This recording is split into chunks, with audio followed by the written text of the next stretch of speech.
what Subai was planning. But returning to the fight, we see him advancing toward the protagonist. Because he was too arrogant, he will meet his end as quickly as possible. But the protagonist tells them not to be so impatient. Then, before the fight can even begin, he activates the sharp metal spirit and also activates the sharp metal phantom, making himself a little stronger. Now that everything is ready, he can finally settle the score with these guys. At the moment he says this, he disappears, only to reappear in front of the weaker one. He prepares a powerful kick, and with just that one kick, he manages to launch the guy backward. At that moment, the other one, who thought he was the strong one, cannot believe it. This was impossible. Even the audience doesn't believe it. How could Subai be able to match the strength of those two? He even asks if he can surpass the strength of Lo Fan. In doubt, I admit that, yes. But back to the fight. He makes a comment to his opponent. He asks if he has ever felt powerless. His question isn't even answered. He simply says that he has completely lost all respect for him. Now, he activates his sword and then directs an attack at the protagonist. The fire rises toward him and strikes the hero. But nothing happens. And if that was all he had, if he was that slow, the opponent was in the ring behind him. Now we see that bald guy who appeared from behind trying to do something, but before he could do anything, the protagonist quickly turns around. Turning, he manages to land a hit, not just one as it wasn't enough, so he delivers a TR move and ends up attacking 5. But to stop him for good, he performs a combo of 7 blows. These hits were enough to break one of his teeth. Not only that, but they were also enough to knock him out of the arena. Now that he has taken one down, maybe this will be enough for the revenge of one of his companions. But it's not over yet, because from behind he appears, angry at the protagonist. But now he was the next one after all. The protagonist wasn't done playing his games yet. But our fight is not over yet. He then grabs his 2 swords, which are among the most powerful, and prepares himself. But as he does, he makes 2 slashes toward our protagonist. However, he wasn't foolish enough to be caught by them, so he simply dodges both attacks. The moment he evades them, he suddenly appears behind the extra. Now standing behind him, the extra is surprised, wondering if this was his full strength. Perhaps this was the power of the prodigy from the Martial University. And if this was his maximum strength, what a shame, for the protagonist had effortlessly lifted this extra slightly into the air. Only then does he reveal that the prodigies of this university are incredibly weak. Martial University prodigies should be a bit stronger. Because of this, he should have been retaliating by now. With his aura now activated, he simply decides to leap upward. As soon as he jumps, he prepares a punch to strike down. He descends as fast as possible, closing in on his opponent. Now he begins to speak, saying that until now, he has only taken blows and hasn't even landed a single hit. For our protagonist, this was beyond frustrating. His punch finally lands, but the opponent uses his 2 swords to defend himself, though ultimately it does no good. In the end, the protagonist hurls him with all his strength across the arena. To him, a so-called prodigy is nothing. But he enjoys defeating people who proclaim themselves prodigies. Now with his foot pressed against the extra's face, he continues speaking, declaring that he will kill him. However, at that moment, he notices something happening. The opponent is using a slightly stronger aura. To avoid being caught off guard, the protagonist jumps off of him. After leaping away, he realizes that his opponent has many skills, but his temperament seems off. Then we notice something. The fire in his aura. His aura now seems, strangely enough, a bit larger. And after all the suffering and struggles he has endured, he finally decides that he will kill our protagonist.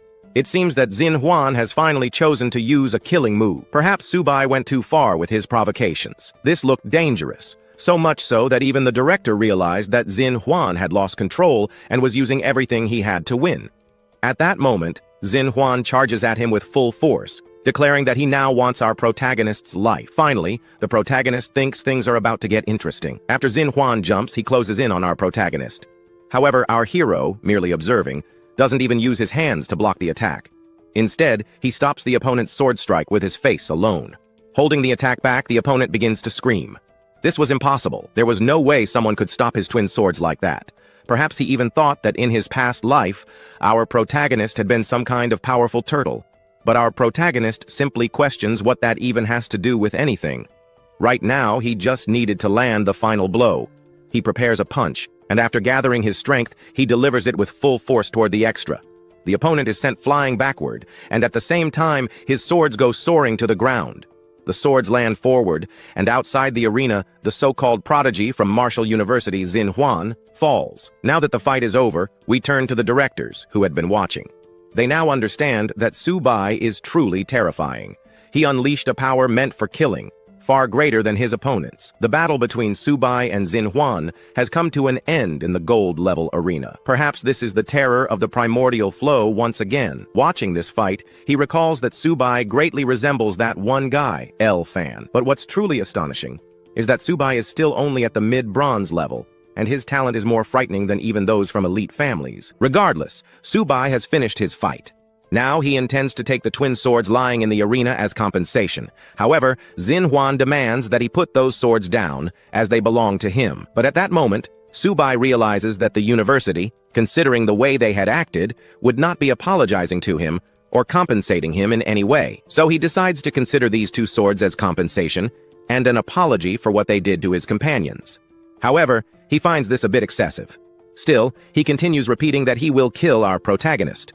Now standing, he realizes that he still has plenty of strength to continue fighting. At first, he underestimated his opponent, but now, it was time to end the fight.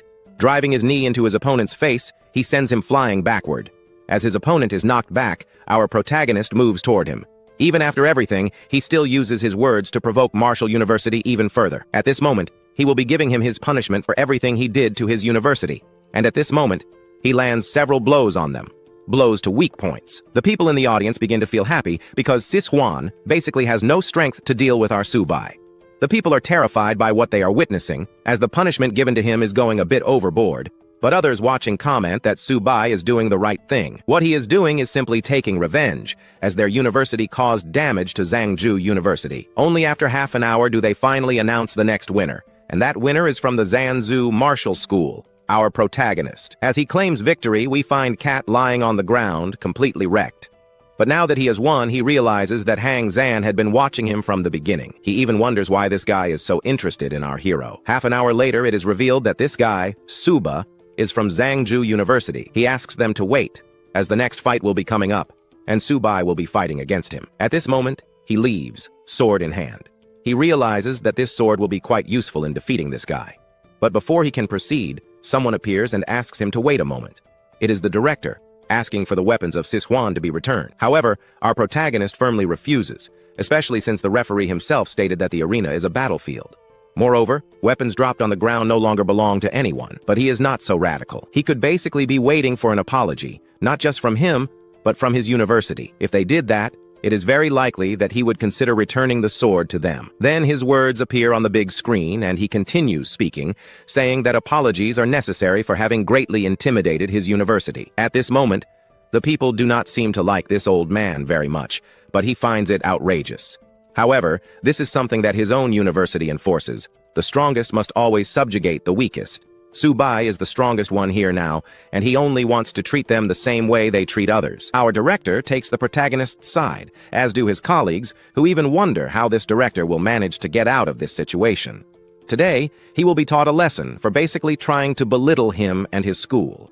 Then, the director begins to release an immense aura, but our director Prada thinks this is not good at all, so he asks Subai to move away as quickly as possible. But then, the guards appear, questioning whether he is really attacking a student like him.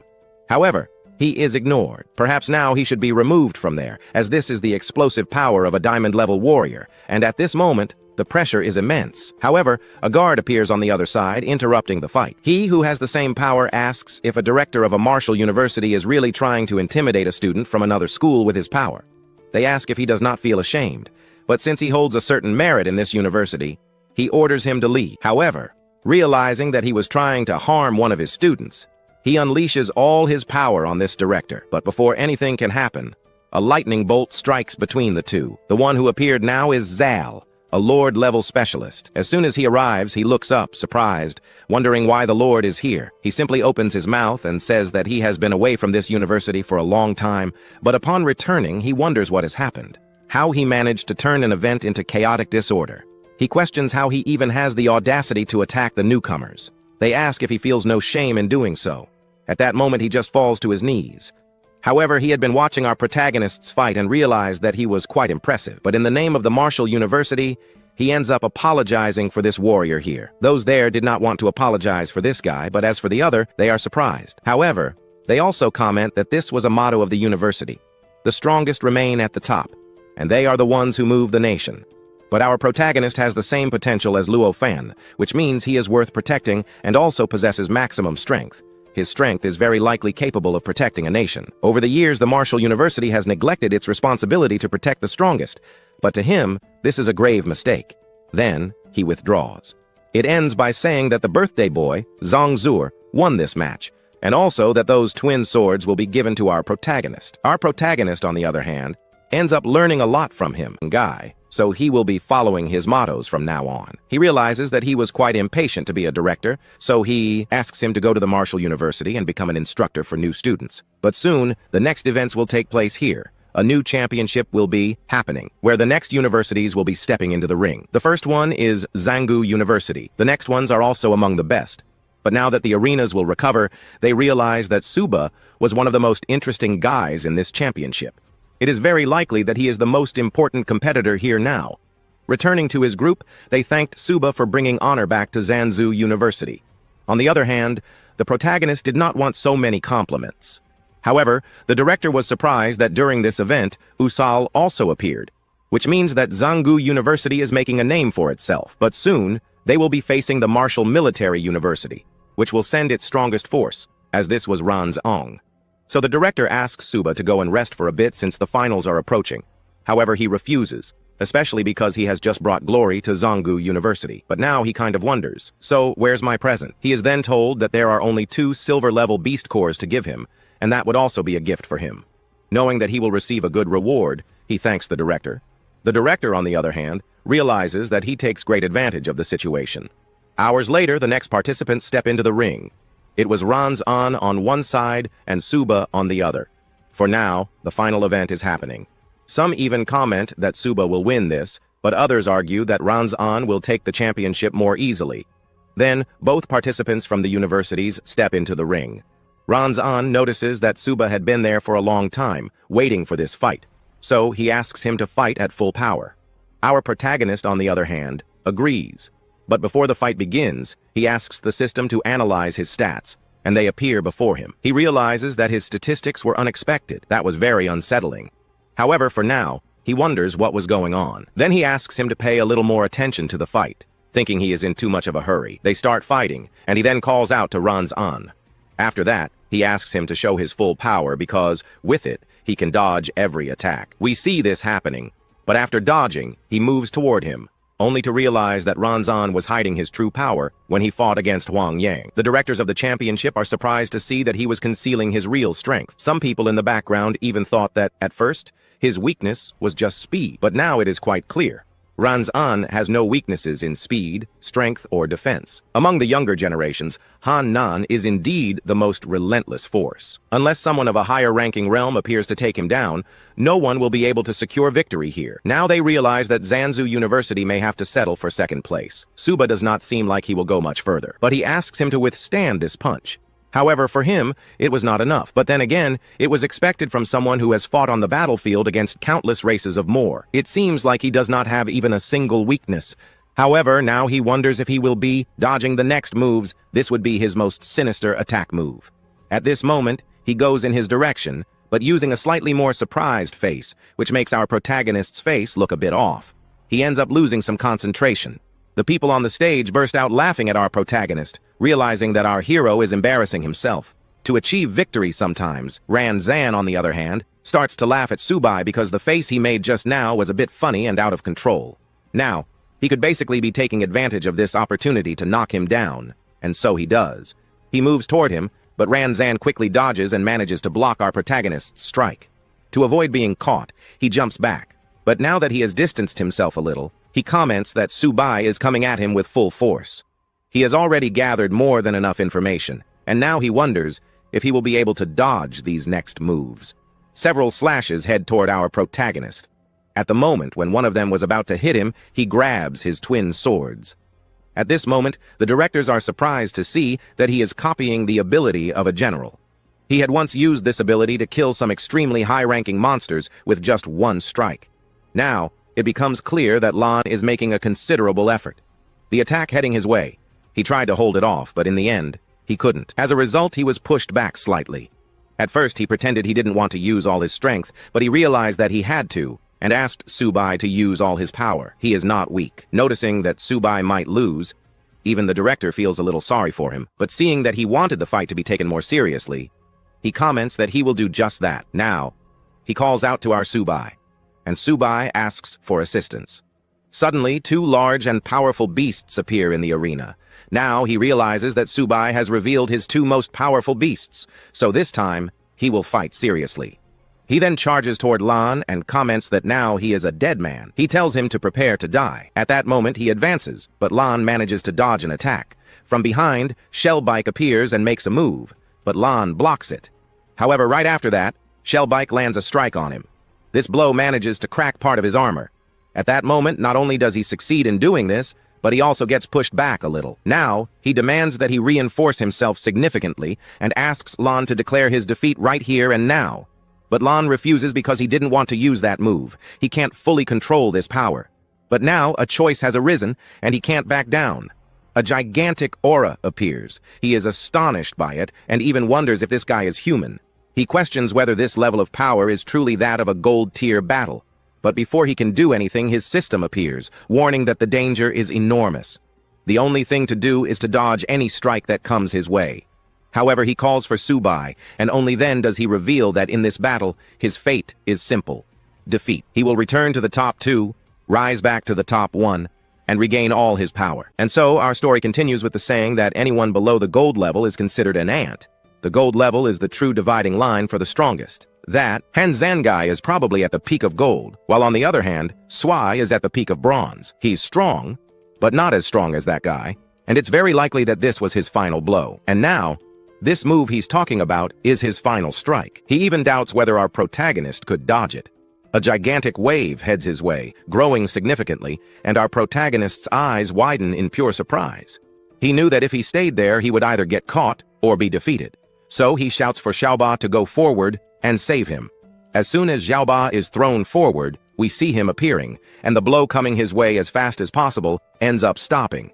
At the moment it stops, we can observe an explosion happening. Now, looking at Xiaoba, it's likely that after this blow, he must be exhausted, but others don't believe it. Perhaps everything he just used is a special power, and also our protagonist might be using the power of exchange. But what surprises everyone is that this ability is not unlocked at the bronze level. On the other hand, being at the bronze level, everyone starts to be surprised because this ability of his could be characterized as the ability of origin synchronization. This was impossible. The ability switching technique is considered a celestial ability, and for him, it's very likely that Xiaoba modified it, which left him quite surprised because he has an innate talent. It's as if Luan were in that boy's body. While some stared and were happy with such power from our protagonist, others were worried about his defense.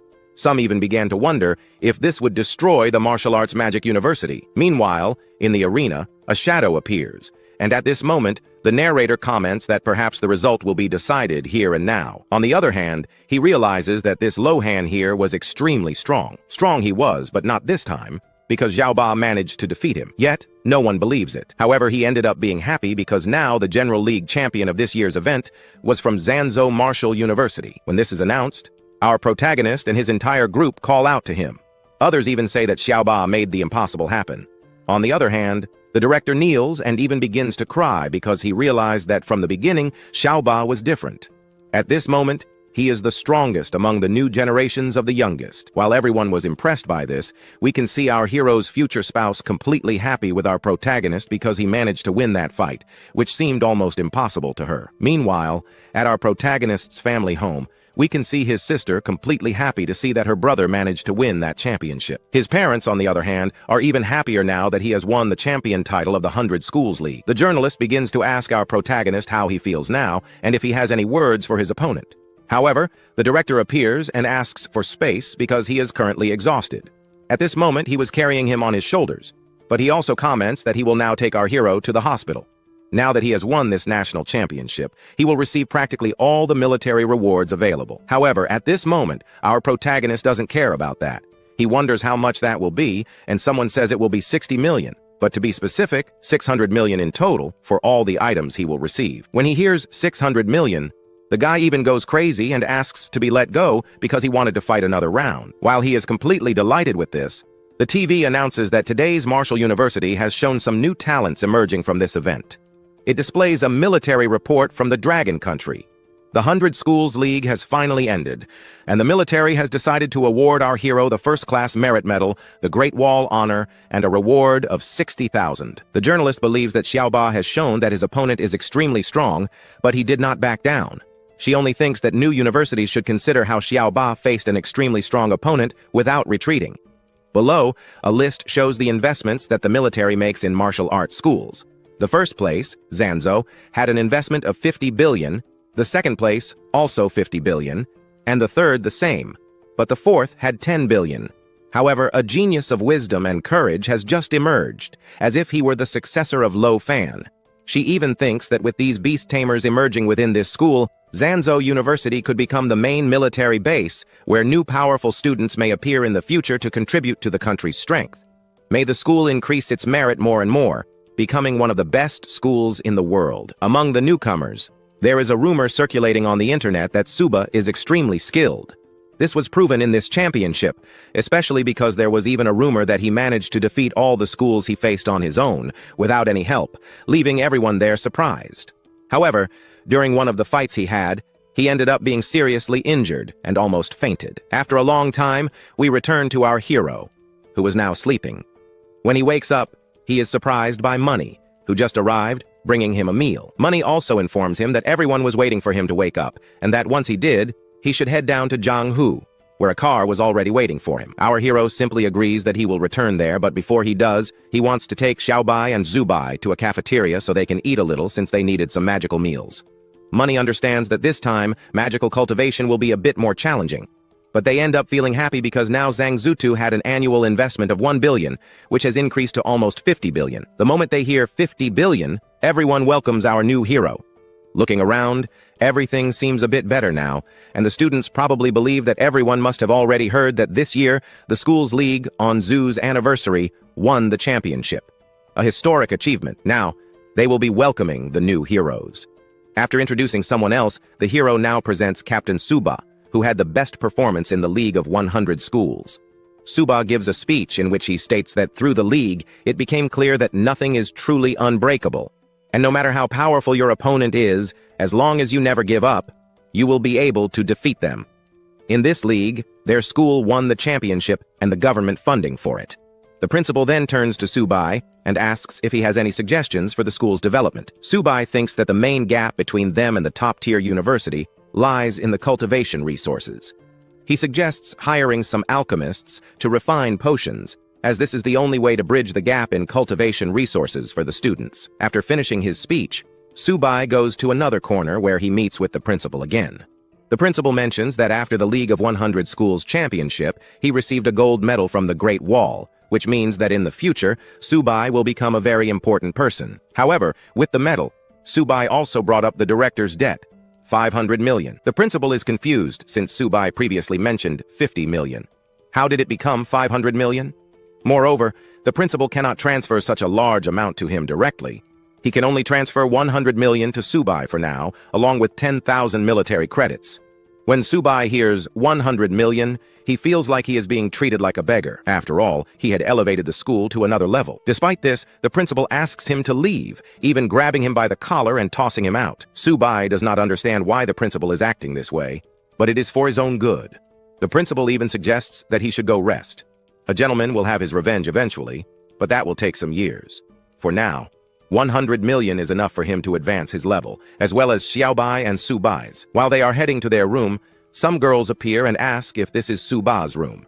However, another girl stops them, saying that they cannot enter, especially because Suba is not there. Meanwhile, in the room, our protagonist is arguing with his animals because they are eating too fast. Despite this, he thanks his pets for their help, as they achieved significant growth during the championship.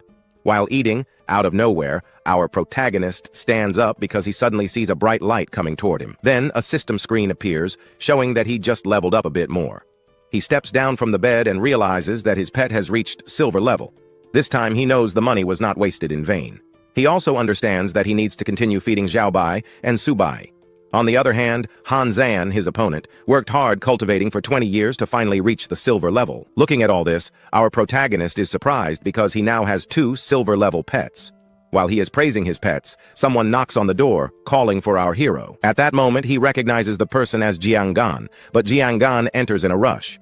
Our protagonist asks him to slow down, but as Jiangan speaks, he mentions that he has just awakened. A power of his also awakened, a power as if it were his own, a powerful beast tamer. Then he lifts something and asks Subai to look at it.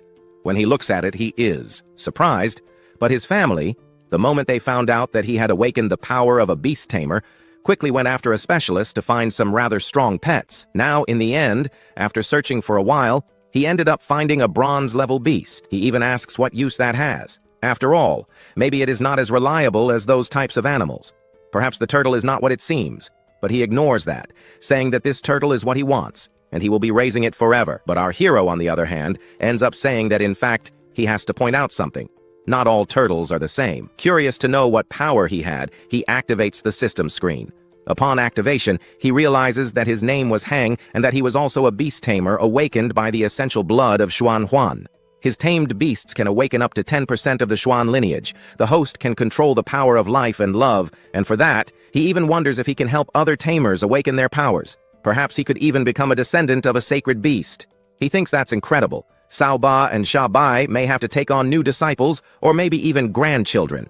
So he ends up commenting with him that, as he said before, he wanted to raise turtles forever and would not change his mind, that what he said before was entirely correct, because for him, it was actually better to do just that. Meanwhile, outside the university, we see everyone there. They only came here for the beast tamer training, and everyone ends up saying yes, especially because now Zanju University was basically ready to begin the best training sessions. They then comment that they came here to train with our protagonist, the great Subai. She, realizing that everyone was excited, only asks him to relax because the door would be opening soon. But before it could open for them to enter, she asks them to release their pets so she could check a few things.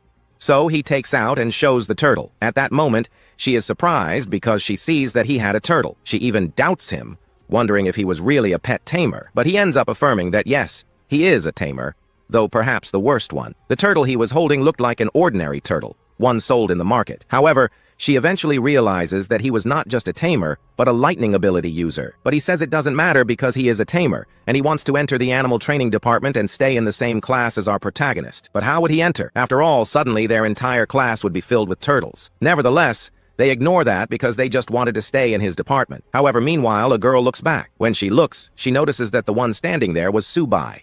She simply screams at that moment, alerting everyone. And as soon as everyone sees our protagonist, they all start running toward him, asking to be allowed into his class. But they do not get what they want. What they do get is to grab him and call out for the director. But our scene cuts to the front of the military conference room. According to the reconnaissance scout report, the side of the 10,000 races has already detected their movements and has sent the shadow cat, the six-eared wolf, and the slave bear, along with 3 other tribes to gather at their bases. Practically speaking, the specific situation is still not entirely clear. The movements of the 10,000 races are becoming increasingly greater. But for them, it does not matter what their purpose is. They should take the initiative before they can do anything. He already issued an order there. He ended up selecting 3 soldiers from the Decent League to head to the Bishin Lake to complete a mission. Recognition, but the moment the topic of Lake Bichun is brought up, everyone is surprised, especially because that area was forbidden. To make matters worse, they sent some students who practically had no combat experience to enter that dangerous place. And as a warrior of the human races, he will undoubtedly be facing these first-rate monsters, since the 10,000 races believe he will be completing his mission by invading Earth.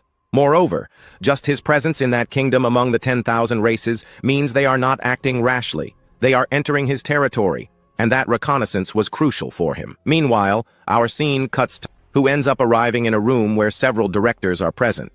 He tells them everything that was happening, but they end up being happy to see that Suba really made it there. Now that he has arrived, they came personally to convince our protagonist to hand over the 2 weapons he took from that championship earlier.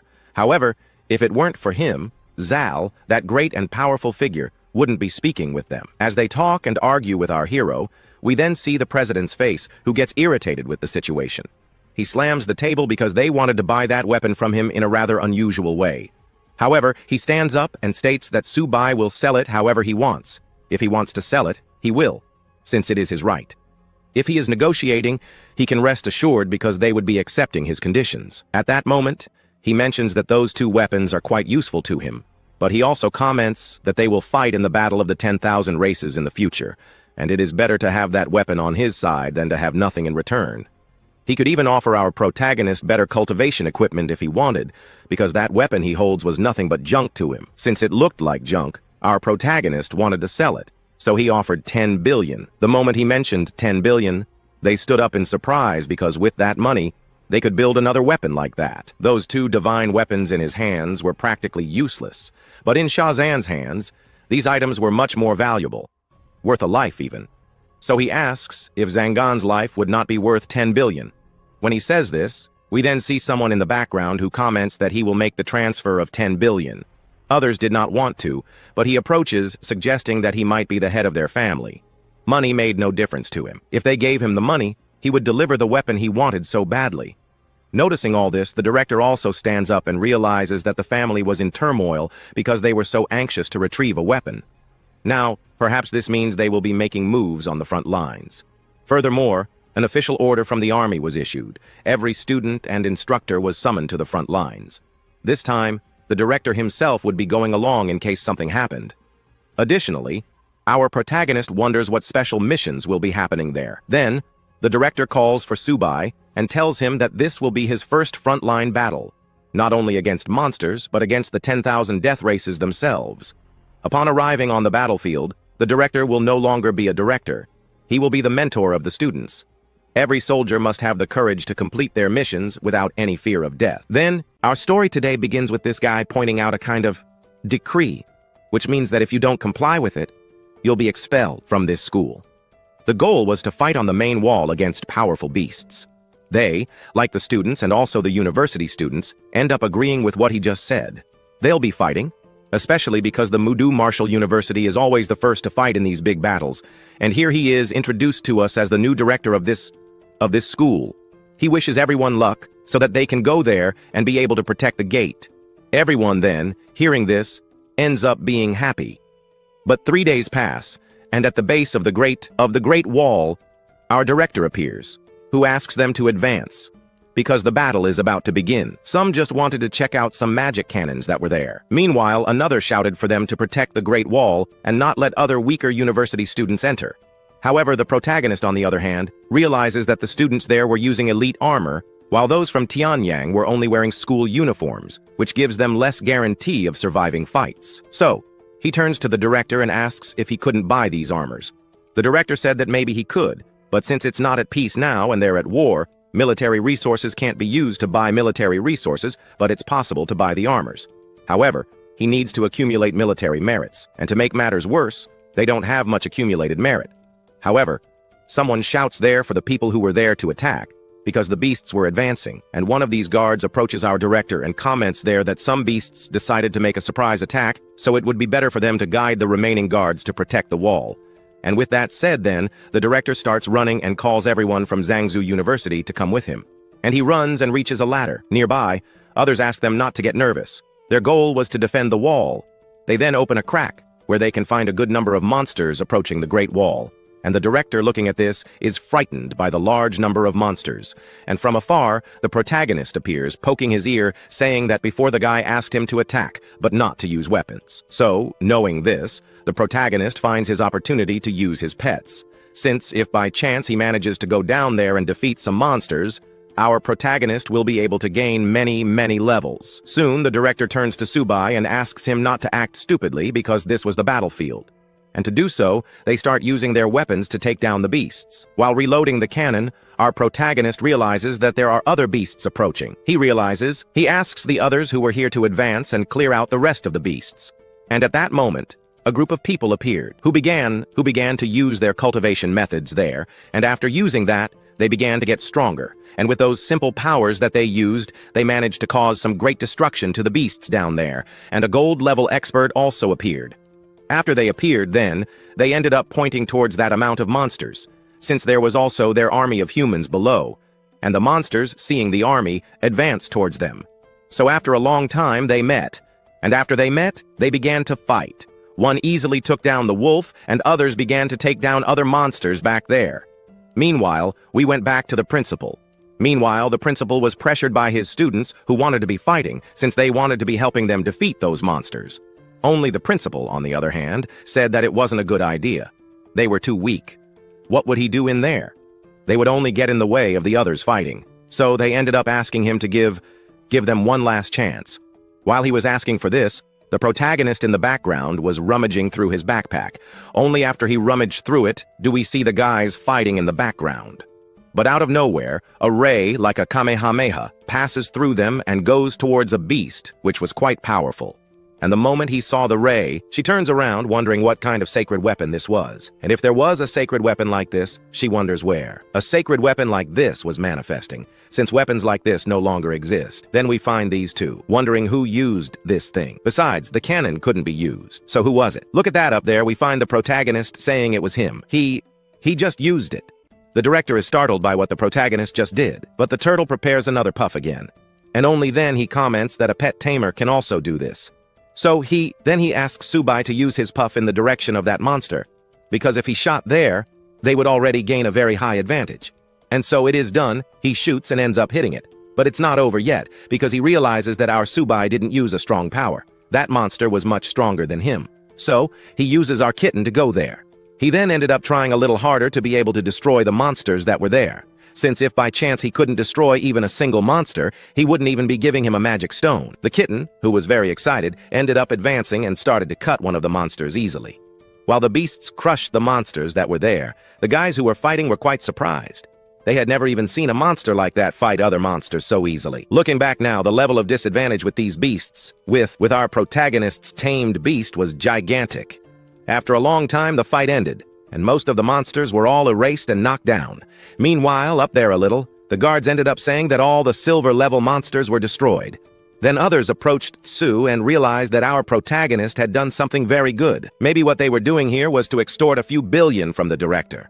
However, on the other hand, they should be thanking our protagonist. Maybe this will be bringing him more resources. So, he turns to the director and wonders if this wasn't good.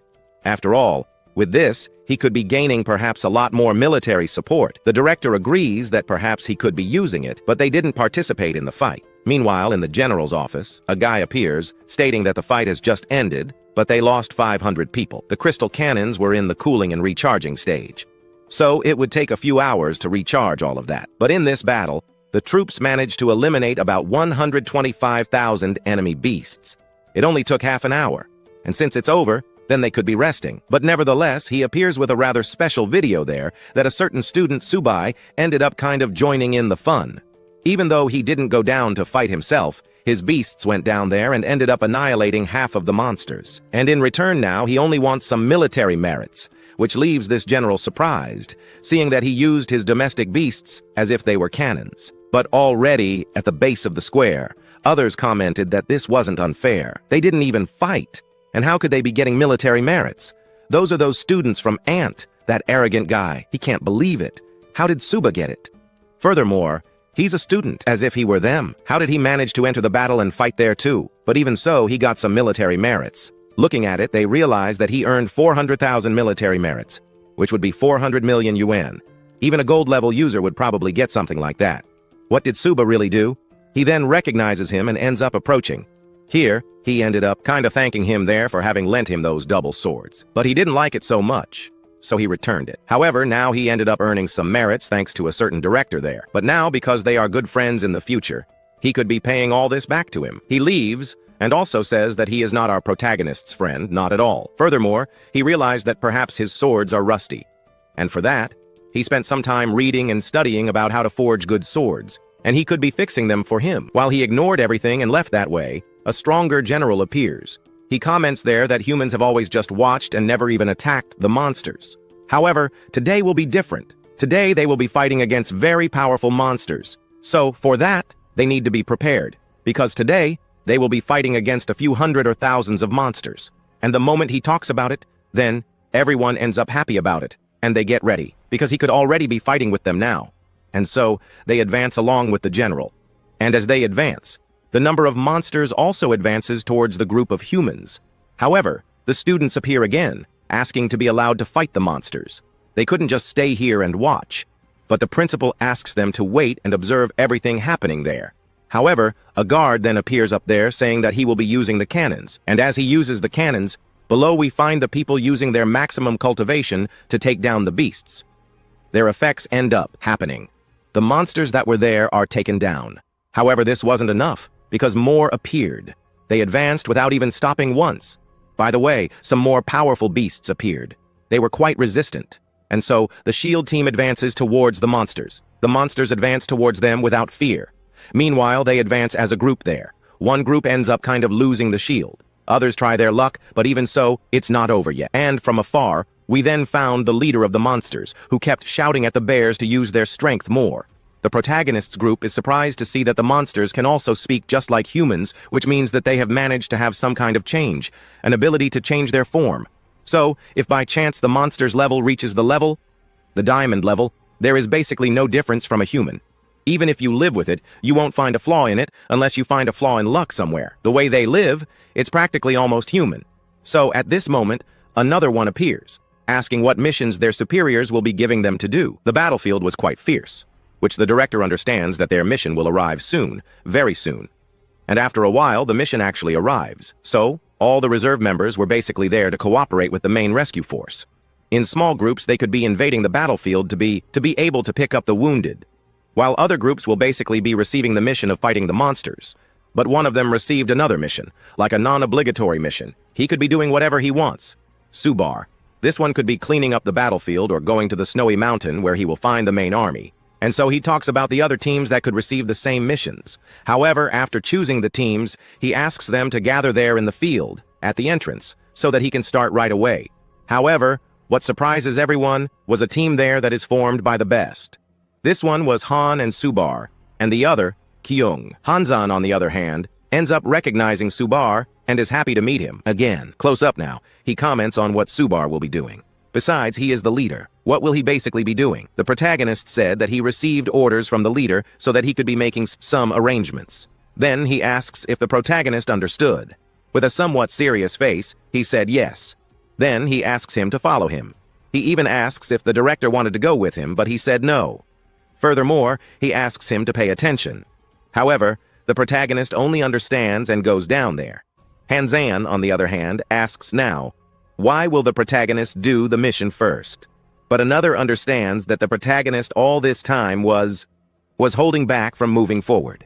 He moves forward, and inside the backpack we find the protagonist's pet, eager to get some things to evolve a little. Looking now at the combat field, we notice that there are several people fallen there, which means that most of them were knocked down. Fallen on the ground, they all make our protagonist sad. To do this, his group approaches him to comfort him a little. However, he turns to the other group and asks if he would be violating some rules if by chance Subai were devouring some more crystals. They reveal that number. They could be eating as many crystals as they wanted. While he was just staring at all this, we found a good number of monsters coming towards them. What we realized now was that it was not a good thing for Xiaoba and Xiaobai to be there eating those magic stones. So then, he asks the two of them to get into the backpack, which they do. Moving forward then, they wonder where our protagonist intended to be going. He comments that he will be heading towards the Dark Mountain. He can even go there, but he must be careful, because if he draws too much attention, it would not be good for them. While he was commenting on this, the scene changes to another location. The two of them were wondering what could be happening if Subar came to them. He responds that nothing could perhaps happen. Besides, their goal is just to clean up around here, and maybe find monsters so they can at least help the other people who are down there, fighting against the stronger monsters. However, another one, the little red guy here, ends up thinking of a way to find more information. If by chance whoever finds more information helps the stronger warriors find powerful monsters, they will be gaining a lot of military merits, which ends up triggering a rivalry between the two. Their goal is to advance to see who of the two would be the first to find some powerful monsters. Our story continues.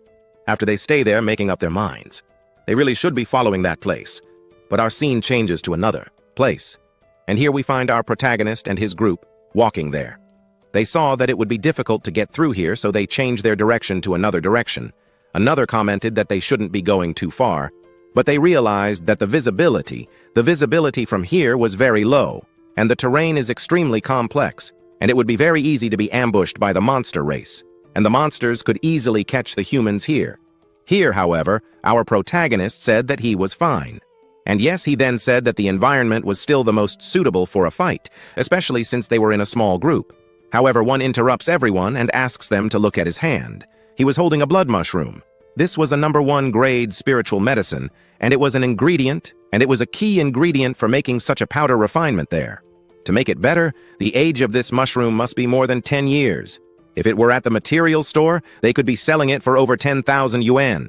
And saying that, our protagonist already feels like it, and he asks them to go ahead. He will be grabbing his backpack there, and, together with Xiao Bai, they will be picking some mushrooms. However, he asks them to come along with them, especially since they have some missions that they must complete first. Looking at this, he asks them not to worry. Besides, this place here is a natural treasure. He cannot go back empty-handed. However, Xiao Ba and Xiao Bai were eating some mushrooms. He even asks them if they are not afraid of eating these things. While he was standing there all happy, something then appears behind him. He asks them to be careful, because there are some energies from some monsters nearby. After a while, in the middle of all that fog, a giant two-headed lizard appears. It was at the gold level, and there were also some wolves around. Since they are very weak wolves and very weak monsters, he asks them to leave it to him, since he alone could deal with these monsters very easily, and he also asks them to continue their patrol. Even though he is the leader of the group, they basically can't stay behind. Even though Subai also basically wants to take all the credits for himself, and they also need some military credits as well. So then they advance, and after they have already advanced, they come face to face with the monsters. However, both of them then, because they are quite prepared, they can deal with the monsters easily. While fighting, Subai asks his group to go back there and stay in the rear and observe everything, since he would be able to deal with these monsters very quickly. However, he asks them to pay more attention to the fight, even though he managed to break through his intermediate silver-level barrier. It didn't mean that he could be fighting these monsters all by himself. The other also asks them not to advance too quickly. He also wanted some monsters to eliminate. However, Suba's speed was very fast. As she fought, the fog grew thicker and thicker. As she fought the monsters over there, from behind, we then encountered that group from earlier, who were observing the entire fight, and it seems that there is some kind of battle going on up ahead. This wave of battle fluctuations are basically warriors of very good ability users, but there is still a gold-level beast in their midst. So, knowing that the fight could become very dangerous, they ask everyone there to join the fight there, to help them defeat these monsters. However, it seems that they didn't need to fight the monsters that much because after a while there, they advance and find all the fallen monsters there. Ahead, we find people complaining to Suba, because he is quite fierce, and even more so because he is attacking the monsters' weak points. But even so, he can be fighting the monsters much faster than him. Hearing this, he takes it as a challenge. However, he asks for food, because 5 minutes later, they could be advancing to take down some more monsters. While he was talking about this, that group of people there appears in the middle of all that fog, and he approached while wondering how this was possible. Just now, they managed to feel a wave of monster, a wave of energy from very powerful monsters. How did all these powerful monsters get defeated in such a short period of time? Looking back, they realized that it was truly worthy of him.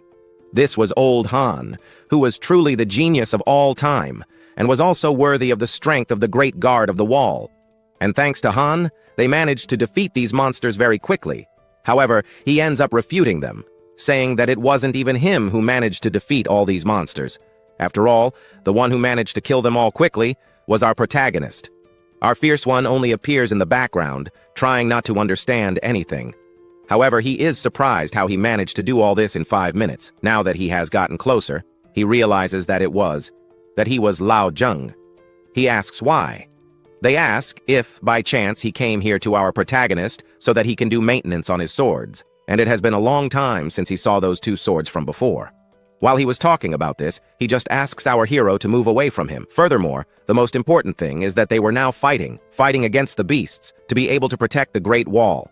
But our red-haired guy says the opposite, because he was here looking for military merit, and besides, he had been looking all this time, most likely it was money. But even so, our protagonist, hearing this, wanted to run away from the truth. However, he ends up commenting that, if by chance they find some very valuable treasures ahead, they could move forward. But whoever gets that treasure first is the owner. Knowing that it is very likely that they will manage to get some items, our protagonist does not stay behind either. He moves forward with his group, because his objective was to look for some very valuable items ahead, since if he found them, they would all be theirs. So they move forward, but Out of nowhere, they end up kind of moving too far away from the group. They do not understand what is happening, but they also cannot stay behind. So, he asks his companion to move forward. But as they moved forward, they ended up wondering what was happening, why they suddenly decided to stop. But as they got closer, they realized that they had managed to find some two-headed gold-level monsters. And here we advanced a little and discovered that these were some initial golden monkeys. Among them was basically the advanced-level golden monkey. Now that it's here, this one, the guy wonders why this bunch of useless people let these humans enter their territory. This was Huang. His level was intermediate gold. Although his strength was basically platinum, he had a human form. Now, looking closer, he realizes that this was from the Black Serpent clan of the Earth, and this is one of the 3 great races, the strongest subordinate races of the 9 shadows devouring heaven. The combat strength is much superior to their power, and it is very difficult to be dealing with monsters like this in this place here. But he asks his animals there to eliminate everyone who is here and not let even a single human who is there escape. And from the middle of that forest, we see several monsters appearing. He wonders how all this happened in a matter of minutes. Of all those who were here, Huang was the fastest of the group, so he asks them to go there and get reinforcements.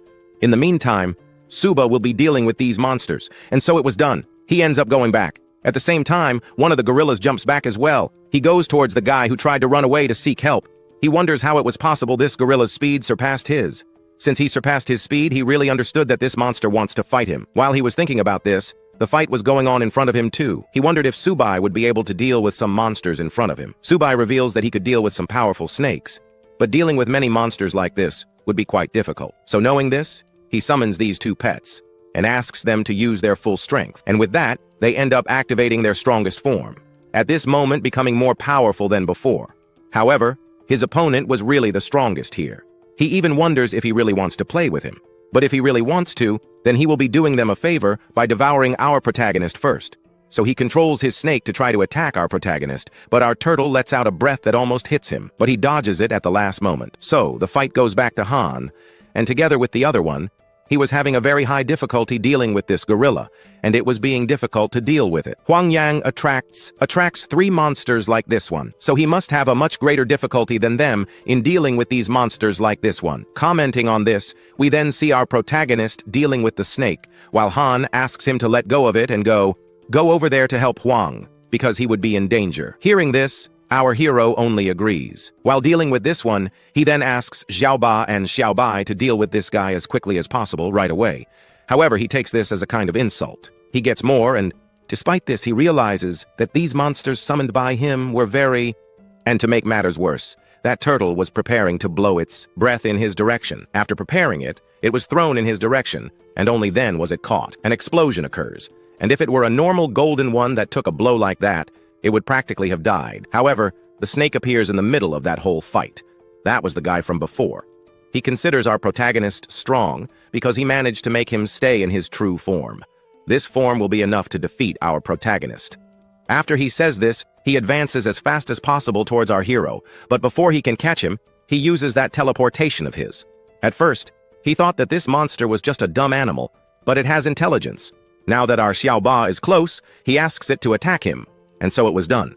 Our Xiaobao then ends up advancing, but very quickly towards this snake, and as soon as he advances, he ends up colliding with it, causing quite a lot of damage to it. While Xiaobao was just watching on the other side, our protagonist asked him to attack the snake right away. While he was attacking, we saw the people in the background surprised by this, seeing that our protagonist had actually managed to deal with the leader of the Black Serpent. And not only that, he had also exhausted the leader. But the fight was going on for too long. This was really bad. They should have looked for our Huang first, since he must have been in a much more dangerous situation than them. Our hero, in order to end the fight, ended up landing a blow, which actually did some good damage to him. However, to really end the fight, our Xiaoba appeared from above. He ended up jumping, and only after he had jumped did he end up falling hard on top of the snake. And this damage, and really, after doing all this, we saw that it really did some good damage to the leader. Now that he had knocked the leader down, we saw the surprise happening. The leader was not completely knocked down because he used his final attack. It was basically an explosion that would self-destruct, but there was also poison in there. However, it wouldn't affect him because he used our Xiaoba's barrier. Despite all this having happened, he was surprised to see that this snake was still alive. However, our Han appears and asks our Suba not to run after a snake that he had already knocked down. He could leave this thing for later because he now needed to take care of our Huang. He was in a dangerous situation. He even comments that he will let him escape for today. And so he retreats and heads towards our Huang. Meanwhile, our Huang was in a very risky situation. The monster's speed was very high, as was their strength. With no way out now, he starts to think that if he can't get out of here in time, he will really be going to another world. But if he really is going to another world, he will at least take one of these gorillas with him. And after he says this, he ends up activating an aura. And only after that does he advance towards the gorillas. The gorillas also advance towards you. But one of these gorillas was very fast and ended up managing to hit one blow right in his stomach. After the blow to the stomach, he was thrown backwards, and behind him we find two gorillas preparing a move, and these two end up doing a combo. First, one hits a blow to the rib, the other ends up hitting him in the back. And this blow that hit in the back was enough to throw him against the tree. And in that tree, we now see him fallen. Fallen on the ground, he thinks that this really was his end. Despite being fallen on the ground, he thinks that killing a beast like this was not that difficult. Also, it doesn't matter, sooner or later these races of these monsters will be massacred by the races of humans. It seems that, in the end, he will no longer be able to compete against our protagonist. However, he prepares an attack and almost hits him, but our hero appears, who ends up worrying a little about him. However, now it was all over. Now that it was over, he asks that he at least take revenge on his companion, who was now just lying on the ground. As he fell to the ground, he asked not to sleep here. But the fight continued. His beasts advanced towards the group of monsters. However, while he was playing around there, one of these monsters ended up advancing towards our protagonist. But he took the spear he had in his hand and ended up preparing a little move there. Although they managed to injure one of their wings, they really won't be able to deal with everyone from the human race. So he asked for this monster to disappear. So he managed to hit the gorilla with this spear, which made him be thrown back with all his force. In the end, he stopped on a tree, and we saw that with this simple blow, he managed to easily knock down one of these gorillas. And our Xiaobai also managed to finish knocking down one of his opponents. Now that it was all over, he approached our Huang, who was lying on the ground. Now on the ground, he asked him to rest in peace because he had already taken revenge on the one who knocked him down. Falling to the ground, our system screen appears, and the system has detected that the target has a high quality of power to become a descendant of the White Tiger bloodline. Currently, the target is in life-threatening danger, and the host can choose to use a type of White Tiger blood essence to extend his life a little further. But then, our protagonist stands there at his feet asking him to get up now, because now they could continue this fight here. So he approaches him and comments there that he has a way to keep him alive, but from now on, he will have to follow our protagonist as a servant forever. He even asks if he would really accept, but at this moment, not knowing what he could do, he calls for our little white boy. He quickly gets close to our protagonist.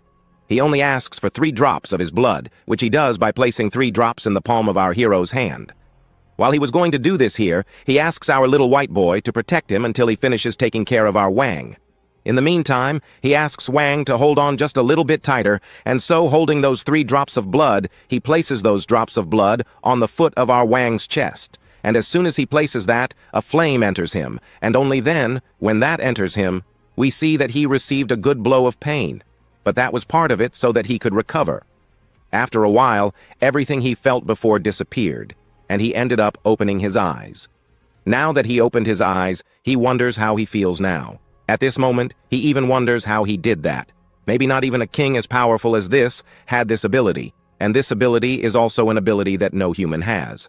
However, he comments there that it is an ability that he is able to gain control over the thing he wants to control. And from now on, he will be under its control, and about this, he will be keeping it a secret. So he looks at our protagonist, but sees an extremely high pressure, saying that if by chance he reveals a secret of Suba, it is very likely that heaven and earth will destroy him and his soul. Looking at this, he simply stares. Then he says that he understood everything. Then he calls for our Wang.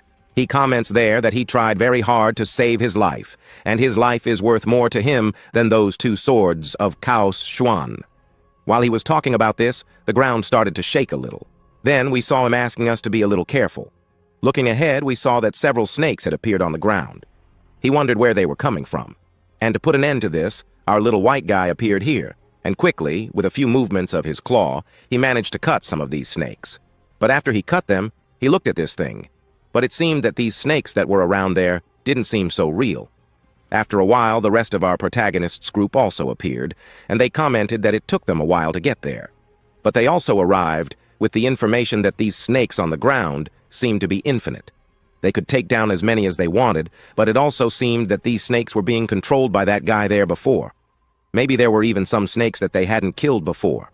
So, someone ends up asking to borrow Wang's sword. And so, our Xiaoba and our Xiaobai were there crushing the snakes on the ground. However, we see a shadow of a mysterious thing behind a tree. So he asks him to aim his attack at that exact spot. And after aiming his attack there, it is fired, and it ends up hitting him squarely. After that beating, it seems that he was exhausted, but it seems that after he managed to escape, he managed to recover, but he also recovered his human form. That's quite a recovery. They should be a little careful with that.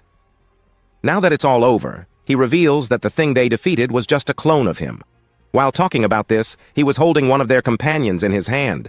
However, this ends up irritating our Wang a lot, who even ends up wanting to make some threats. However, we realize that his strength is no longer the same. That strength he previously had. Now that everything is over, we see him turning towards Suba. He asks Suba to attack him with everything he has. If he manages to defeat this monster, he will be giving him an extremely high reward. Meanwhile, behind him, our Han and our protagonist's other friend are dealing with these weak snakes. And so, our protagonist advances at high speed towards him. But we see that this guy was not joking around. He even mocks our protagonist's face. But now that he has advanced, he then prepares an aura near him. Only then does he prepare a punch. And after doing that, he ends up throwing it towards him, but he uses an aura of his that ends up managing to undo our hero's power. However, after the two blows collide, we then see smoke appearing. After all this, he stands in the middle of all this smoke, while wondering where that insect went. Meanwhile, while he was asking about it, a shadow appears behind him, and at this moment, he prepares a punch, and after that punch, he hits him in the back, throwing this guy with all his strength there in the middle of the trees. But he is not dragged that far. Then, there, he manages to stop. He really realizes that after that fight he had before, he really got stronger, but he needed to use a new formation to defeat them. And this was the formation of 3 assassins. This skill that he will be using is a skill from a set of 3 skills of his pets. He can be using these 3 skills in a single attack. After he prepares it, we then see the 3 also preparing the same movements. And so, they end up kind of firing. And those attacks go quickly towards him. Although the power of the attack is very good, it was also creative, but that was not enough. Then an aura ends up surrounding him, and he transforms into a snake, managing to create a shield to protect against those blows from our protagonist. After showing his true form, he asks everyone to be careful, because a powerful attack is coming. And as soon as he says that, we see his eyes shining, and only then do several small snakes come towards our protagonist. These snakes are grabbing him, and after a while we see that it got too close, causing an explosion. A gigantic smoke ends up rising from there, which ends up scaring our Wang, who wonders what that power was, and also how Suba couldn't take down a monster like that with just one attack. The other just wondered if Suba at least was alive after all that attack. And after that smoke appeared, we see that Shaba didn't miss an opportunity. He uses a shield to protect our Subai. And after that smoke appeared, we see that Shaba didn't miss an opportunity. He uses a shield to protect our Subai. But even with the protection, both of them, who were being protected, received a good amount of damage. They suffered, but even so, they wouldn't give up. Our hero, on the other hand, realizing that he couldn't take it anymore, he ended up using the new transformation. So we see him screaming, and then we see that his beast, which was there all fine, began to merge with our protagonist. Irritated, we see our hero's enemy sad to see that he was making a new discovery in front of him. But not even this new form that he will be awakening will be enough to take him down, and by basically ignoring him, he will be making him pay for it. The snakes that were on the ground, which was an illusion, go towards his mouth there, forming a sphere. After he formed that thing, he shoots the thing he formed towards our protagonist, but we see that the thing he made before ended up protecting him a little. But the explosion happens, a shockwave goes in other directions, and even reaches our hero's group. Feeling all this power, he only thinks about trying to help our hero, but they think they wouldn't be able to, especially because they here now can't even get up to go to our hero to try to help him.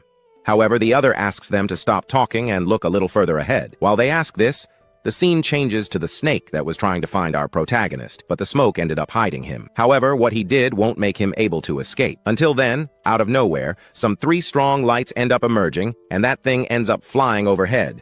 And our protagonist was in the middle of it. And we see our hero's pets going towards our protagonist in a spiral shape. Both pets merge with our protagonist.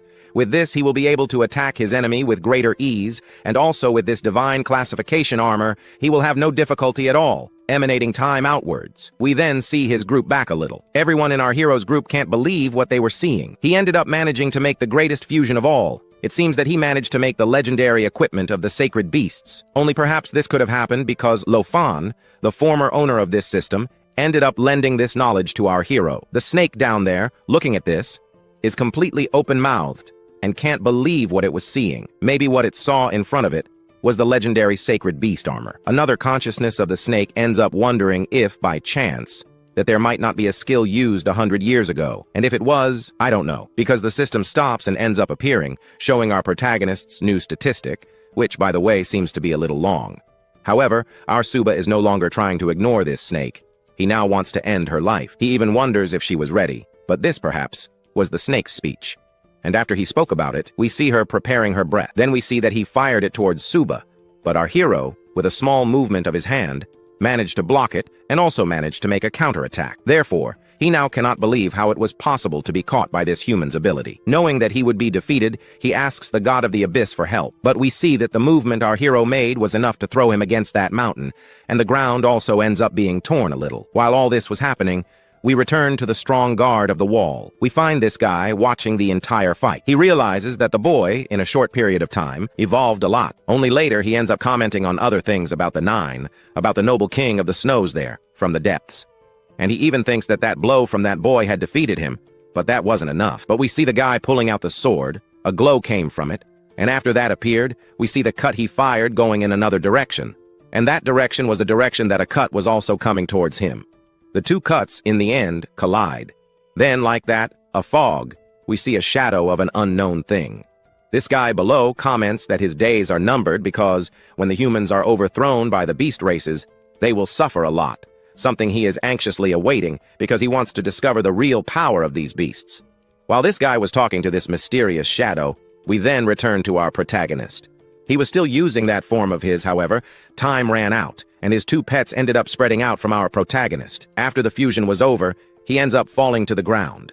His group appears, praising our protagonist for the evolution he has made. His evolution has allowed him to fight silver level, gold level, and even platinum level monsters, if you're joking. Now he, who is our protagonist's friend, could be bragging about it to his other friends. However, if by chance our Suba hadn't awakened the sacred beast's armor, they would probably be here on the ground, all defeated.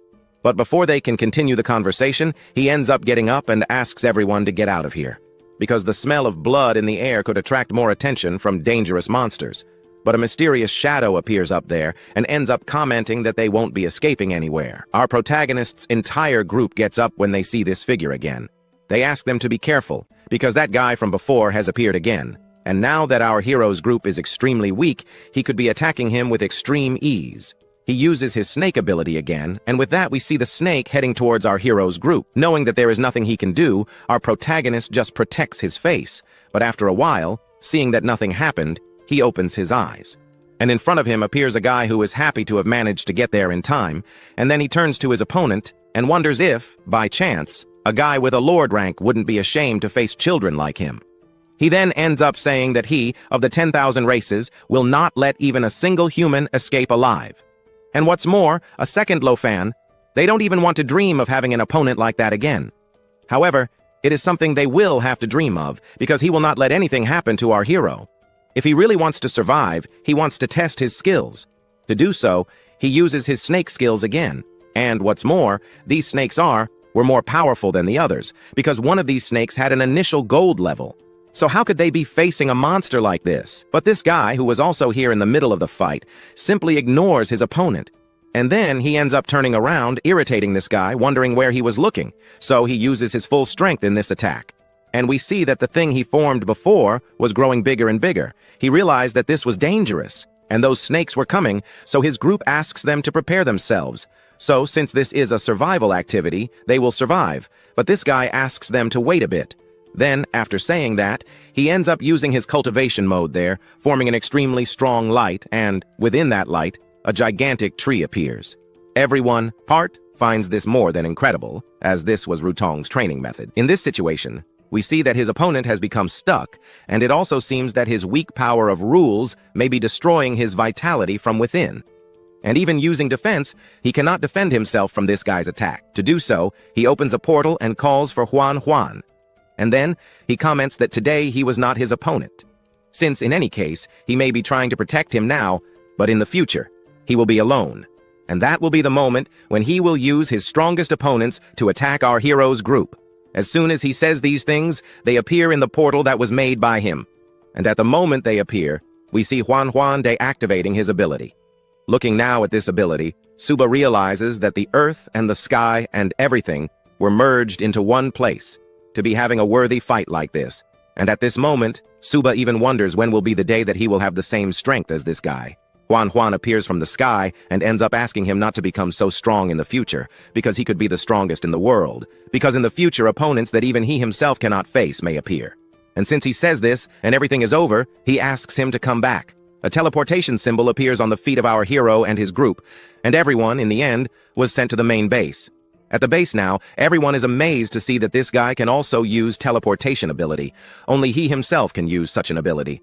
But Suba, on the other hand, only thinks about one thing, to become strong like him. However, another person appears, saying that they did a good job. And to make things better, he ended up awakening the legendary armor of the sacred beast. But before anything can happen, he asks Suba to take him to a conference room. After talking about this, he ends up getting discouraged. Then he ends up wondering why he needed to go there. To do so, he reveals that he was the hero of the human race, the kingdom of the king, the master Nia king, leaving our protagonist completely surprised. Since this was the same guy there, the powerful Nia king, who was in the same era as the great Lo Fan. And it was also at that time that spiritual energy recovered and martial arts awakened in many people. And Nia king, at first, ended up using his cultivation skills to protect people, but people didn't want that. Because at that time, people thought that technology could do it for them. And in that situation, they couldn't be relying on such martial arts to protect the human race. And, well, no one wanted to be by his side. No one. Until Lo Fan showed up. He ended up kind of taking Nia King's side. And time passed and both of them became close friends, so he just asks him to determine a force there, protect the human race, and risk his life. He ends up kind of admiring this guy.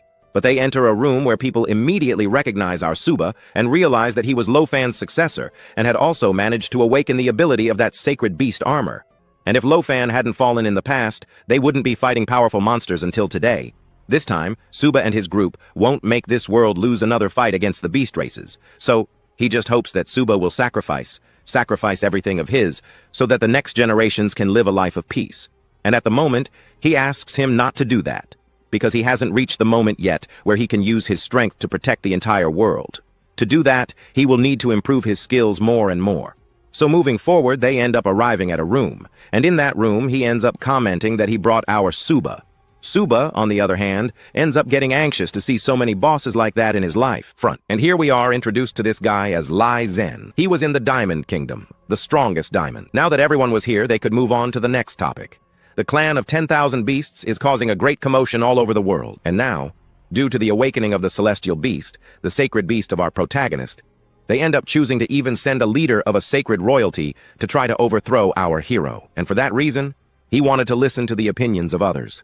And another one comments there that centuries have passed, and the sacred weapon of the Lo Fan beast ended up being awakened in this world. And counting on Suba, if he really manages to grow, he will make this world finally achieve the peace they so desire. Then another one proposes a new idea. To find him the best tutor in the world, and also to get enough resources so that he can reach the best ranks. And at this moment, they consider our Suba's life more precious than theirs, which are old, so they shouldn't be giving anyone anything a chance to take our protagonist for themselves. So, our hero, hearing only this, only understands that these people were really good people. Another one then comments there that he might not even need to leave our hero at that university, but his real focus is to be on the front line against those 10,000 races. No, on the front line he will be facing a lot of strong opponents who will give him the chance to almost have that taste of the end of life. And it is at this moment that the person will be awakening his strongest power. And with that, he will be able to improve his power more and more. And besides, they can't let an individual as powerful as him be raised in a greenhouse. Furthermore, all the clans are scared by our Suba's sacred beast equipment. So everyone ends up agreeing to leave our Suba on the front line against the 10,000 races. But if Suba is against all this, they will have to take responsibility for him. In an extremely strong storm, an eagle doesn't just break a wing in the storm. So it means that Lo Fan, in the middle of that war, almost turned the battlefield into his home. And in that battle there, against the 10,000 races, he almost died about 10 times. And if Lo Fan were alive today, he would probably support our Suba in continuing to fight against the monsters. And if by chance our Suba were to gain limited resources, he would go to fight without any difficulty. But, even so, he prioritizes his life, and anyway, they have already decided they will be training him in the field, on the battlefield itself, but they will have to give him more than perfect training. Our hero sighs when he realizes that they will be sending many strong people to his side to protect him. However, even the other one opens his mouth and starts saying that he will be sending our hero as bait to attract the strongest ones so that they can die first. Something he refuses to do if he serves as bait to attract powerful monsters. In the city of the 9 Ghost Kings, we then find a small meeting being held. Among them, there were some people who were afraid of this Lo-Fan. They cannot make Lo-Fan reappear again in the human world. And anyway, they will have to do everything possible to take down this Subai. And to do so, they will start by reinforcing the front line, sending the strongest ones to face our protagonist, in case he appears. Another one ends up opening his mouth there, commenting that Nia King will be under the joint control of the Great Elder of the Demon Phoenix clan and the 9-tailed Celestial Fox clan. But she, in this operation, the ancient Demon Phoenix clan will not be sending even a single soldier to the battlefield. And here we are, introduced her, as the one from the 9-tailed Celestial Fox clan, the Great Elder. So, we see this guy here, who ends up being kind of surprised by her answer. He even understands that her speech is something related to something that is trying to rebel against him. Their 3 clans have been ordered to station themselves in a battlefield of the mirage of races. But now that they are facing their own nemesis, were they by any chance trying to avoid this fight? They, hearing this, wonder why they should be going there to face their own nemesis, if their objective is not to overthrow the human race, but rather, their objective is to explore the Forbidden Zone. And even the one who wants to fight against the humans is not them, but this guy with white hair. And what attracted them to his group was for the simple reason, the resources he offered them. And that is how they should be doing it, and his clan will not be joining him to carry out this annihilation on top of the humans. But, when he talks about it, he ends up saying a few things, and only then stands up and ends up explaining that, if by any chance they do not want to participate, his own clan will be doing it on its own, and he hopes they do not regret it too late. The war between humanity and the mirage of races is inevitable. The high-level warriors on both sides are developing and moving very quickly on the battlefield. Meanwhile, they were talking about a certain woman they were looking for, and their goal is to find her before this war starts. And after the humans' meeting, we see him handing this jade stone to our protagonist. Then he explains what it meant. What he was holding was an invisibility stone. Everyone couldn't see him except the leader himself. He could be using this tool, which could be quite useful to go to a certain battlefield, and, there, have a gigantic advantage against monsters. Although this jade stone will be of last use, he thinks that he needs armor, since he won't survive with just an invisibility stone. Now that he was closer to Subai, he knew that the director wasn't lying, that this guy knew how to negotiate with other people quite well. So he ends up explaining that he will be giving him some good equipment. There was a diamond-level armor, a 10,000-year-old dragon spirit herb, and also a lord-level core. And this then makes our protagonist more than happy. His eyes even shine with the amount of resources that were there. He even asks if all of this was for him. And he explains that all of this was for him, but giving all of this to him would be an inappropriate blow. So he wonders how, then, he would get all of this. He reveals that he will need to take everything from him first. However, he thought at first that he would at least keep this diamond-level armor. Knowing that most likely he would not leave it in his hands, he ends up commenting that, if he stays on the battlefield, he may encounter strong opponents, strong enough to kill him on the battlefield. Maybe this would weigh on his conscience. He even laughs in his face, but he says that it is not the right time for him to keep these good armors. If he wants to have armor, he'll have to be training to get a little stronger. Standing outside the commander's office now, he looks completely pale. He stood in front of the world's best resources and didn't take any. How did this happen? He even thought he was crying a little. However, he turns around. He turns to the side and realizes that the person there was Han's father. After this, he invites our protagonist to walk a little. He wanted to talk about some important things. And one of them was that he had the idea of putting our protagonist on the battlefield in the mirage of races, and he thinks that our hero doesn't like it very much, but he knows what he's doing so that he can become a great high-level warrior. But even so, he asks him to get along with his own son. However, he reveals that this wasn't exactly what he was thinking since they were both good friends. But in any case, he's too lazy to resolve these kids' issues. So, as a gift, he's offering him this armor so that he wouldn't get hurt outside. Soon, seeing this armor, his eyes shine. He gets close to the armor and thanks our Uncle Lin for, of course, offering him a beautiful armor that shines like that. On the other side, Uncle Lin ends up wondering if, by chance, he liked it. He reveals that he does, and that he will also make good use of this armor. Then, they end up thanking each other, and our scene ends up cutting to another day. The next day, we find our hero's group saying goodbye to some of his friends who were knocked down in the fight against the monsters. However, he asks them not to worry, because Subai will be taking revenge on himself in the next fights against the monsters. Now that they are standing there, they end up wondering if, by chance, he won the new armor. Our hero, who didn't even try to show that he had a new and very powerful armor, ends up saying that it was nothing, that he got this armor as a gift. However, before he can, I don't know, continue any conversation, the boss from before appears, who ends up motivating everyone to get ready to fight. They are not more than 1,000,000 fighters. But even though they are at a huge disadvantage against the monsters, they have a numerical advantage. They will not lose the will to fight the monsters, since the human race will always live. Everyone there was happy, but we went back to Han Han and our protagonist. He was saying that among the Lord-level warriors, Nia Qiyang is the strongest among them, and perhaps stronger than a Lord of the New Infernmoon. Not knowing what he could be doing there, we see Han Han asking him to just stay calm and obey the orders of his superiors. But we already see him asking the exploration troops of the Martial Arts Academy to join forces to fight against the powerful monsters. And the moment he spoke about this, they ended up advancing, using all their powers towards those monsters that were running at high speed in their direction. Explosions happened. Meanwhile, they realized that the diamond-level warriors, from both sides, were fighting each other. However, he asked them to be careful. This was chaotic. And what's more, they don't have the strength of the monsters that were once powerful, but our hero asked them to just observe. Han, from afar, noticed that there were some demonic wolves there. Ang, on the other hand, realizes that nothing will be happening to them, as these monsters could just be some distractions. However, knowing that it was dangerous, the other asks, so that it would not get in their way. He will be facing these powerful wolves. However, it seems that these monsters have the objective of surrounding them, to prevent them from advancing. However, for our hero, these monsters were nothing, so he will not allow these monsters to help them be prevented from fighting the monsters. For this, he calls Xiaobai and our little cotton ball that ends up coming out. And then, we see our little cotton ball cutting some of the monsters that surrounded our hero. On the other side, we see the mutant turtle that was doing some beautiful damage to the monsters there. Looking at these monsters, they realize that our protagonist, in itself, was the most powerful monster there. However, we found the two monsters that, until just now, were the strongest, but they were experiencing gigantic pressure coming from our hero's two pets.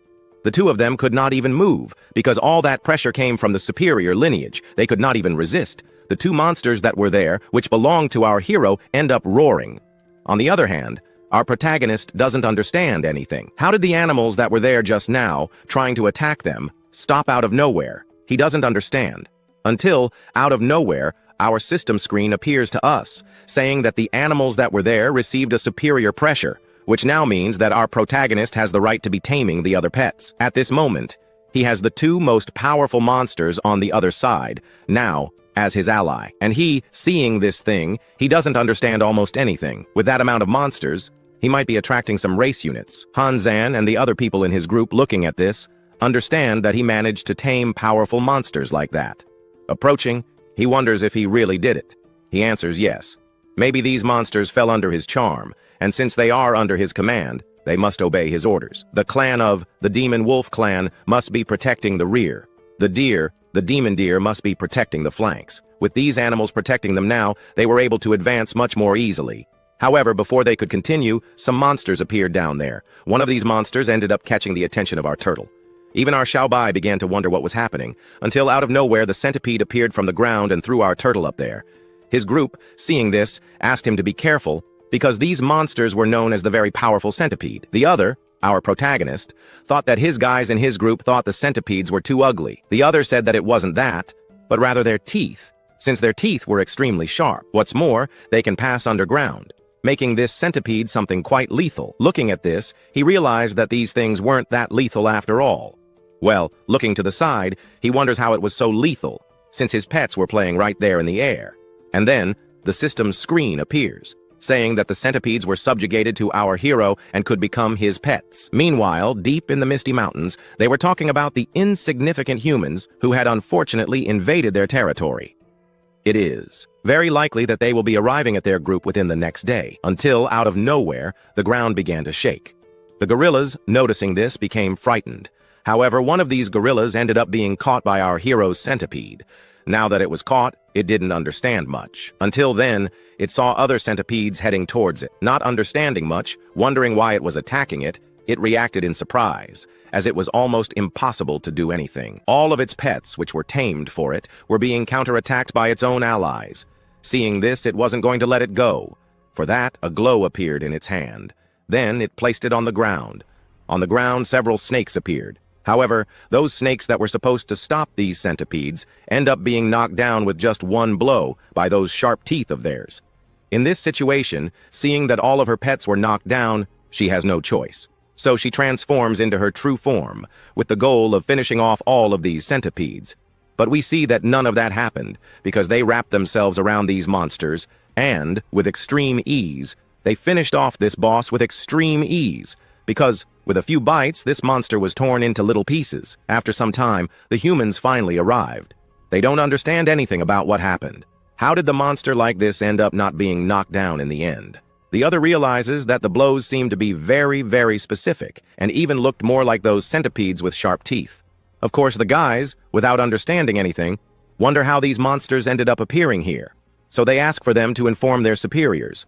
Furthermore, if by chance, when he goes to report, he finds one of these monsters, he, the leader, only asks that they avoid fighting these monsters there, because they wouldn't be able to do anything. But, going back to our protagonist, he was walking with his group. Before he could continue, our Han realizes something.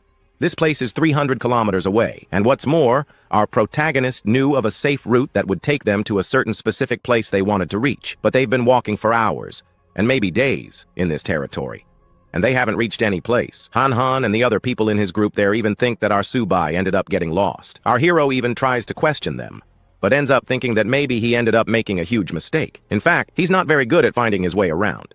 He gets irritated with our protagonist and wonders what he's thinking, leading them to this completely deserted territory. So, with no way out, he wonders how they're going to get to the Emerald Lake. And, well, actually none of them are good at reading maps. And, looking at him, it seems like now everyone is screwed. None of the three have the ability to navigate. How will they be able to get to the destination they want? Our hero, listening to all this, he sees that they have a lot of audacity in trying to reprimand our protagonist. Well, with no way out, he knew there was a way to get out of here.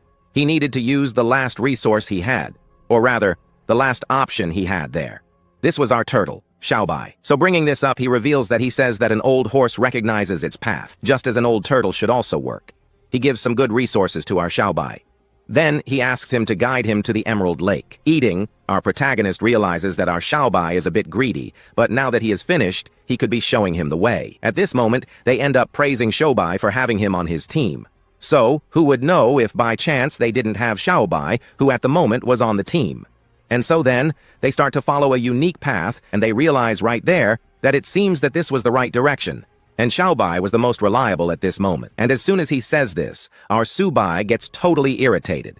Especially because a turtle at this moment was being much better and much more useful than our protagonist. Our turtle, hearing this, feels a little more proud, and our story continues with them still moving forward. They end up wondering if by chance the snow didn't end up stopping. Everyone then realizes that this has just happened. Others laugh, and it seems that he finally managed to get out of the illusory misty mountain. Our hero still doesn't believe it. He didn't expect that Xiaobai actually knew the way to the place they wanted to go, receiving the compliments. The turtle starts to laugh, moving forward a little. They end up wondering if by chance this looked like the Emerald Water Swamp. He turns to Xiaobai and wonders where he brought them. Our Hansa starts to look at his mini-map, and according to the current location, they are on the outskirts of the Emerald Water Swamp. Distracted, they start to hear a noise. They wonder where it came from, until they look up and see a gigantic dragon floating in the air. Seeing this, they simply couldn't stay there, so he and his group start to run for their lives and for their lives. While running, he turns to Xiaobai and wonders where this idiot brought them. They end up commenting that by chance the three of them hadn't already run to an unknown area off the map before. Running for their lives, we then see someone screaming for help, and at the same time asking these inferior beings to wait for a defenseless maiden. Running, they stop for a bit, because it seemed like they heard a noise coming from behind. Another asks them to run, and why would they stop to listen to something? Looking back to see what it was, they are startled to see that there was a creature running towards them. Our protagonist stops to try to see more closely what that thing was. At the same time, he stops and starts to wonder, is it a mini-map? There was no warning that in this place where they are, there was an extremely high danger. Something that he reveals that he should not be trusting this map, something that he also reveals that this map is not marked with dangerous places either. Another wonders if Xiaobai really took them to a very dangerous place.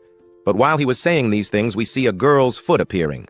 As soon as she appeared, she began to call him inferior beings. And also, in times of danger, how come they don't dare to come to her to protect her? For now, he wonders who this little girl could be. Before, they were focused on just one thing, running, and they ignored everything that was coming from behind.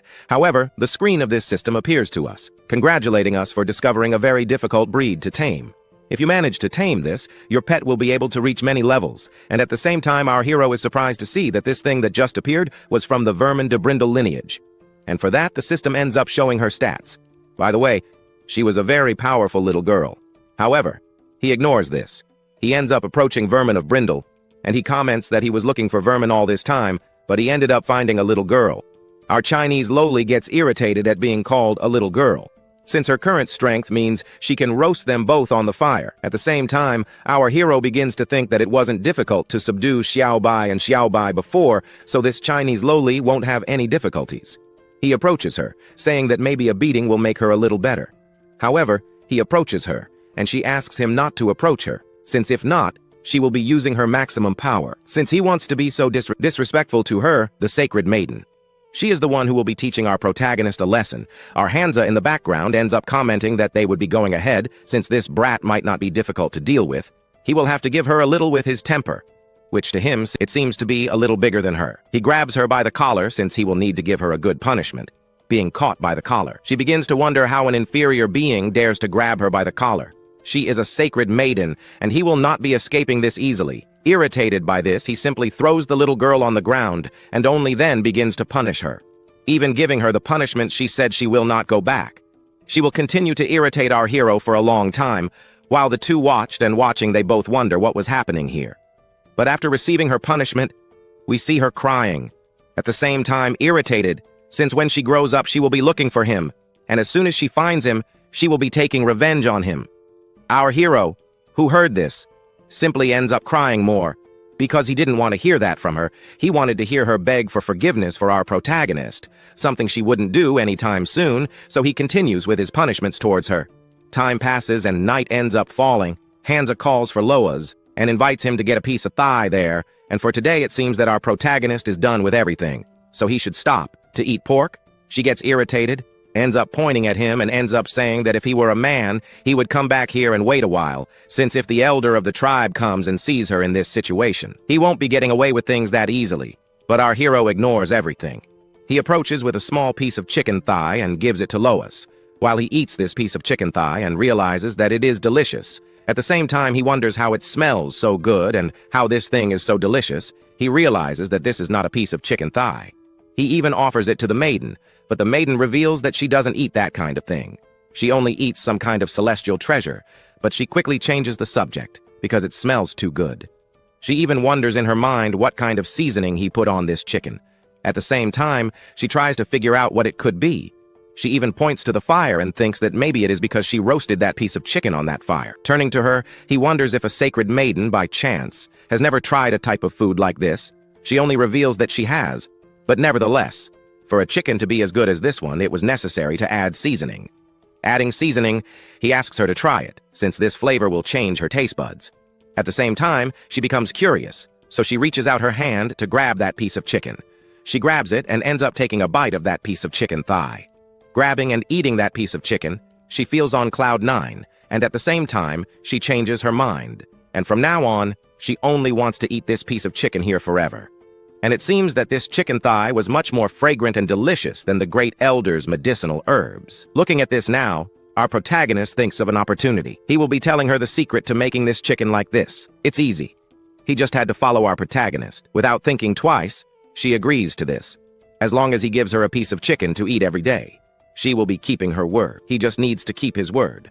And so a contract is formed. The system screen appears, congratulating our protagonist for having managed to tame an ancient demonic phoenix. Then he starts laughing, and who would have thought that a chicken leg would be taming Vermond Brindle? Since he got a new pet for his family, he ends up calling Xiaobai and Xiaobai. He asks her to go out and meet her new family member, so he introduces Xiaoyang. Now she is part of the family. Her eyes then shine. She finds the turtle a little too cute. In her mind, they commented that maybe it is a new brat, but he ends up introducing himself as the older brother, and he ends up introducing himself as Brother Bai too. However, the little girl approaches the two and realizes that a turtle and a kitten were too cute, so she hugs them both. From afar, Lao Ru ends up calling Xiao Hong and asks him to be a little more polite with his two animals. Since now they are part of the same family, the two in the background are surprised, and it seems that now he will be taking care of that little girl as if she were a pet too. And what they least expected was that our Xiao Hong would become a beast trainer, or perhaps a Lolita tamer. Perhaps ignoring this, they look at our hero and realize that he seems to have evolved a little more without him realizing it. He reveals that it was easy. He refutes saying that it was impossible. They also even wonder if there is some kind of strategy that he uses to be advancing so quickly. In his mind, he reveals that he has a system, but he cannot tell them this. But he can tell them a trick considering their relationship. It is not as if he cannot say, but in China there is an old saying ritual cannot be transmitted intimately.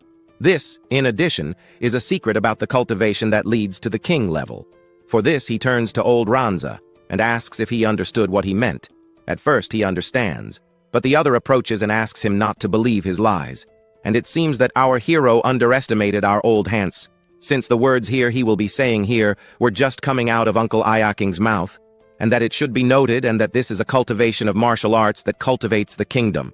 So, he ends up saying that it was not that. But what is cultivated? It's the Tao heart. As long as you have a heart that seeks the Tao, have faith that you will be able to become a very strong person. However, our hero still hasn't cleared his mind, so he asks him to look at that mountain. And when he looks at that mountain, he reveals that it is an insurmountable difficulty and danger, and so they approach our hero and he comments that he understood everything, saying that each day when he wakes up and ends up saying to himself that one day he will be able to reach the king-level class. He will finally be able to reach that class. It doesn't matter how he gets there, but he will achieve it. Then he jumps forward near some rocks and then ends up understanding. Today, the principle of such a great thing is extremely simple. It was just necessary to use all his time to improve himself more and more. The two of them are extremely surprised to see that his understanding was quite high. Meanwhile, he turns around and calls for our Xiao Hong, since he will need Xiao Bai and Xiao Bai to awaken his second talent of the energy source. She then turns to him and reveals that she does not know how to do this, something she did not know before. But now she knows how to do it. Since first, she will need to use her mental powers to feel the changes in her body, an ability that can help others awaken their second talent of the energy source. For this, she says that she will try it for an hour. A little pink appears around her. At the same time, she opens her eyes, and then a rose comes into her hand, overflowing there. She becomes extremely happy with that. But before I can continue, I have a doubt. In some chapters, a certain guy appears who had the same ability as her, to evolve pets. Or could it be that this guy who evolves pets doesn't have the same power as her, since he could evolve some animals perhaps to a level a little higher than her? The doubt remains in the mind. Going back, she was happy with that. Since that was it, she turns to our Xiaobai and comments that he will be the first. She puts